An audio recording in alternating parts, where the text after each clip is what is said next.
اس نے کہا کہ تم مجھے کیا سمجھتے ہو؟ میں وہ نہیں، بلکہ دیکھو میرے بعد وہ شخص آنے والا ہے جس کے پاؤں کی جوتیوں کا تسمہ میں کھولنے کے لائق نہیں۔ اے بھائیو، ابراہیم کے فرزندوں اور اے خدا، ترسو اس نجات کا کلام ہمارے پاس بھیجا گیا، کیونکہ یروشلم کے رہنے والوں اور ان کے سرداروں نے نہ اسے پہچانا نہ نبیوں کی باتیں سمجھی جو ہر سبت کو سنائی جاتی ہیں، اس لیے اس پر فتویٰ دے کر ان کو پورا کیا،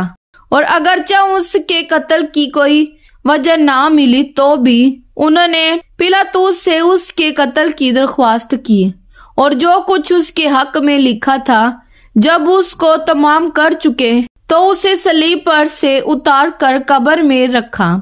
لیکن خدا نے اسے مردوں میں سے جلایا، اور وہ بہت دنوں تک ان کو دکھائی دیا جو اس کے ساتھ گلیل سے یروشلم میں آئے تھے۔ امت کے سامنے اب وہی اس کے گواہ ہیں،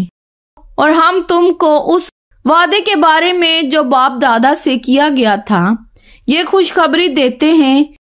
کہ خدا نے یسوع کو جلا کر ہماری اولاد کے لیے اسی وعدے کو پورا کیا۔ چنانچہ دوسرے مزمور میں لکھا ہے کہ تو میرا بیٹا ہے، آج تو مجھ سے پیدا ہوا،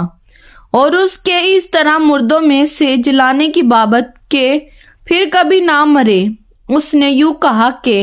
میں داؤد کی پاک اور سچی نعمتیں تمہیں دوں گا۔ چنانچہ وہ ایک اور مضمون میں بھی کہتا ہے کہ تو اپنے مقدس کے سڑنے کی نوبت پہنچنے نہ دے گا، کیونکہ داؤد تو اپنے وقت میں خدا کی مرضی کا تابع دار رہ کر سو گیا، اور اب باپ دادا سے جا ملا اور اس کے سڑنے کی نوبت پہنچی، مگر جس کو خدا نے جلایا اس کے سڑنے کی نوبت نہیں پہنچی۔ بس اے بھائیو، تمہیں معلوم ہو کہ اسی کے وسیلے سے تم گناہوں کی معافی کی خبر دی جاتی ہے، اور موسیٰ کی شریعت کے باعث جن باتوں سے تم بری نہیں ہو سکتے تھے ان سب سے ہر ایک ایمان لانے والا اس کے باعث بری ہوتا ہے۔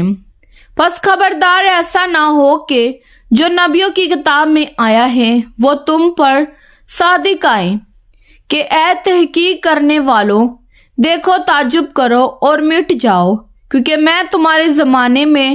ایک کام کرتا ہوں، ایسا کام کہ اگر کوئی تم سے بیان کرے تو کبھی اس کا یقین نہ کرو کہ ان کے باہر جاتے وقت لوگ منت کرنے لگے کہ اگلے سبت کو بھی یہ باتیں ہمیں سنائی جائیں۔ جب مجلس برخاست ہوئی، بہت سے یہودی اور خدا پرست نومرید یہودی پلوس اور برناباس کے پیچھے ہو لیے۔ انہوں نے ان سے کلام کیا اور ترغیب دی کہ خدا کے فضل پر قائم رہو۔ دوسرے سبت کو تقریباً سارا شہر خدا کا کلام سننے کو اکٹھا ہوا، مگر یہودی اتنی بھیڑ دیکھ کر حسد سے بھر گئے اور پلوس کی باتوں کی مخالفت کرنے اور کفر بکنے لگے۔ پلوس اور برناباس دلیر ہو کر کہنے لگے کہ ضرور تھا کہ خدا کا کلام پہلے تمہیں سنایا جائے، لیکن چونکہ تم اس کو رد کرتے ہو اور اپنے آپ کو ہمیشہ کی زندگی کے ناقابل ٹھہراتے ہو، تو دیکھو ہم غیر قوموں کی طرف متوجہ ہوتے ہیں، کیونکہ خداوند نے ہمیں یہ حکم دیا ہے کہ میں نے تجھ کو غیر قوموں کے لیے نور مقرر کیا تاکہ تو زمین کی انتہا تک نجات کا باعث ہو۔ غیر قوم والے یہ سن کر خوش ہوئے اور خدا کے کلام کی بڑائی کرنے لگے، اور جتنے ہمیشہ کی زندگی کے لیے مقرر کیے گئے تھے ایمان لے آئے، اور اس تمام علاقے میں خدا کا کلام پھیل گیا۔ مگر یہودیوں نے خدا پرست اور عزت دار عورتوں اور شہر کے رئیسوں کو ابھار کر اور پلوس اور برناباس کو ستانے پر آمادہ کر کے انہیں اپنی سرحدوں سے نکال دیا۔ یہ اپنے پاؤں کی خاک ان کے سامنے جھاڑ کر اکنیوم کو گئے، مگر شاگرد خوشی اور روح القدس سے معمور ہوتے رہے۔ کلام پاک کے پڑھے اور سنے جانے پر خداوند کی خاص برکتوں، خداوند کا شکر ہو، آمین۔ خداوند آپ سب کو برکت دے، آمین۔